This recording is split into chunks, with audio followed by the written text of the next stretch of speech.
Ocean plastic is an indiscriminate hazard. It harms fish and kills seabirds, which wash up with bellies full of trash.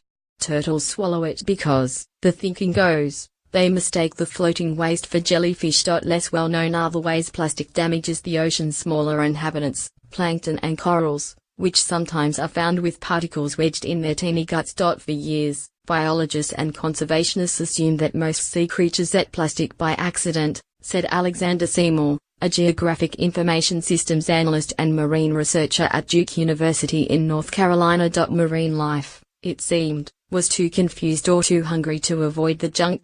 A small but growing number of studies suggests another more disturbing reason.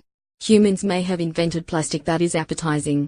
Plastics may be inherently tasty, said Austin Allen, a Duke marine science doctoral student.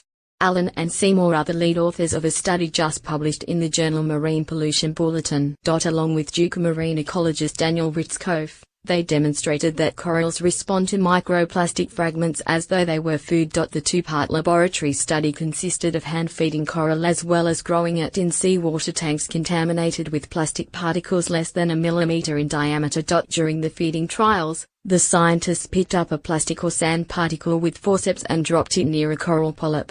If the sand came near their mouths, the animals used tiny hairs covering their body to brush themselves clean. But if a piece of plastic tumbled by, the coral snapped into action. They fired cellular harpoon guns, called cnidoblasts, which has launched toxic barbs into the plastic particle. The corals scooped the plastic toward their mouths with their tentacles, then gobbled up the trash. The researchers offered up polystyrene, polyvinyl chloride and 6 other types of plastic. More than 80% of the plastic particles were eaten. But a coral polyp tried to eat sand only once in 10 trials. What happens when you drop a particle of sand on a coral polyp is absolutely nothing at all, Seymour said. Most of the time, the corals spat out ingested plastic within 6 hours.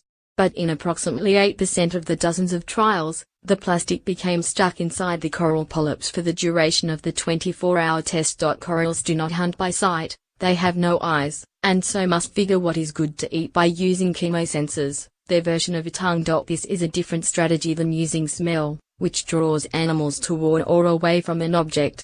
When an animal tastes something, that's when they make a decision whether or not to eat it, said Matthew Savoca, a postdoctoral researcher at the National Oceanic and Atmospheric Administration's Southwest Fisheries Science Center, who was not involved with this study. The Duke scientists tried to alter the chemical profile of plastic by coating it in a microbial film.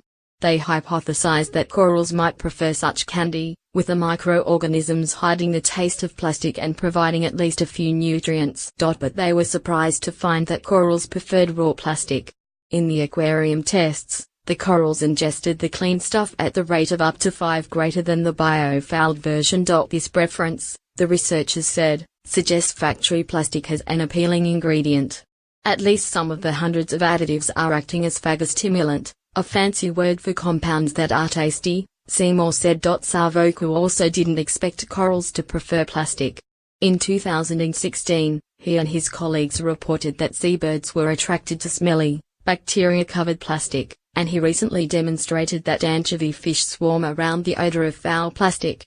We need to be thinking about the taste of plastic as a paradigm, Seymour said, not just a problem for corals. Few studies examine interactions between microplastics and corals, said Garly Herring, a research analyst for NOAA's Marine Debris Program.